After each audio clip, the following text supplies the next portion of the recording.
These are my final thoughts on this lens after coming up to 1 year of owning it. Is it worth it? Why am I selling it? And who is it for? Those are the questions that will be answered in today's video, so make sure you watch to the end so you make sure you make the right choice for you. If you're looking to buy this lens, then there's actually a lot of good things going for it. If you're going to buy it brand new, it's around £400, and you can actually get it cheaper than that at around £300 as well, used. You actually are getting a lot of good things for your money in this lens. For example, you're getting a really good versatile focal range from 24mm wide angle to 105mm telephoto. That's a really nice focal range, and you can get some really good varied shots when you actually are going out shooting. It's got image stabilization as well, so it makes it really good for video, and if you are a vlogger, obviously at 24mm is wide enough to actually vlog at. I've got to say, some of the shots I've actually taken with this over this past year have been really nice. I'll show some over the top right now because this lens is actually really sharp. You can get some great shots of it, but I do have to say, even though you've got all of these good things going for you, the one thing that's actually making me sell it is the variable aperture. And that might not come at a shock to a lot of people watching this video, because obviously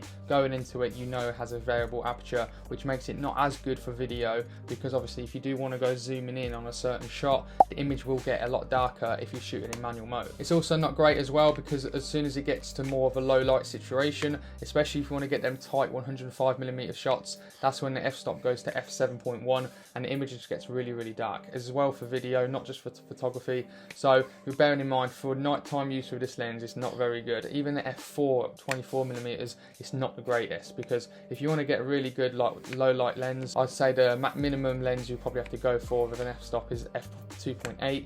So f4 is not the best either. It's usable, but especially when you do zoom in into those 105mm, getting up to f7.1, I've got to say it's very challenging, and you'll have to up your ISO quite a bit. It doesn't mean using them apertures will get you bad results, it's just that it's not great for professional use. And I have to say, that is the main reason why I'm selling this lens, is because I won't use it for any professional work. I've only really used this lens for traveling and just like everyday fun, going out getting shots. And I gotta say, within the last like 6 months, I've only used this lens probably a maximum of 2 or 3 times. And that's why I think I say who this lens is for. And I've got to say, this lens is probably for that beginner hobbyist entry level photographer or videographer, because if you're going to be shooting in auto mode, for example, then this lens is going to be great. You're not going to be notice the aperture and the exposure changing when you're zooming in on video or photo. You're not going to notice much anything really, because you're mainly just going to be shooting in auto.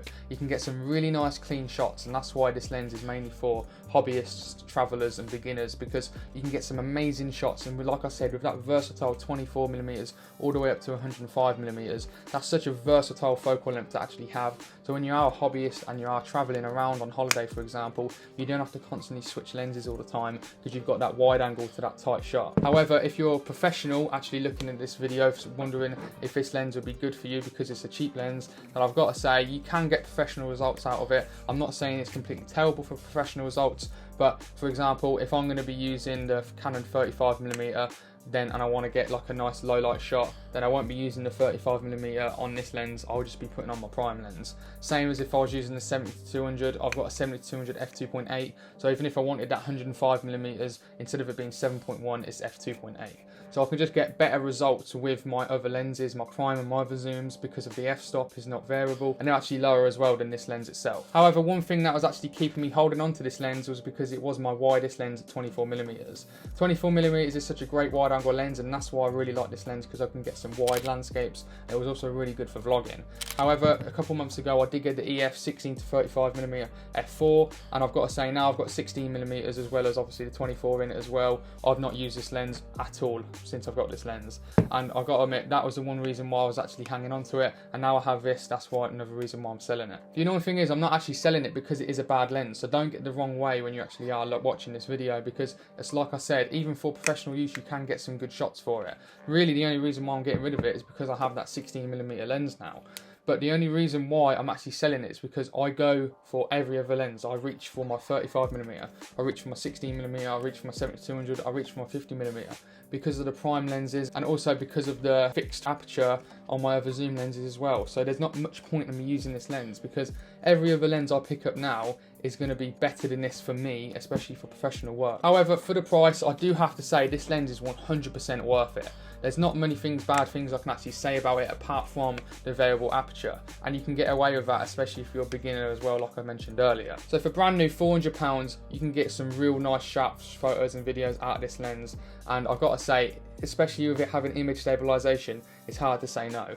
I've just got to say, if you are a professional and you have other lenses in this focal range, like a 35mm f1.8 or 50mm f1.8, then I would say 9 times out of 10, go for them lenses for the professional results. However, if you're a little bit chilled back and you just want to have a good time on holiday and get some nice snapshots, then I have to say this is one of Canon's best lenses they offer for that. So you make your final decision on this lens. Will you be picking it up? What do you think of it? Will you like it, and will you get the most out of it? If not, then I've got to say I think it's best to put your money from this lens that you'll be spending in this and a little bit more into something a little bit more premium, but that's entirely up to you. Leave a comment below what you actually think of this lens, because this lens is really, really good, I have to say. I will probably miss it, but however, using it a couple times this year, there's no point in it gathering dust on the shelf. I'd rather one of you guys or someone else actually get the most out of it and have a great time with it. If you did enjoy this review, you might want to see my actual in-depth review on this lens right here, and then you've also got these other 3 videos here that I've actually done on Canon lenses in the past. So if you're interested, why not hit on one of them videos? But anyway, that's the end of the video. Thank you very much for watching, and I'll see you guys on the next video. See you later.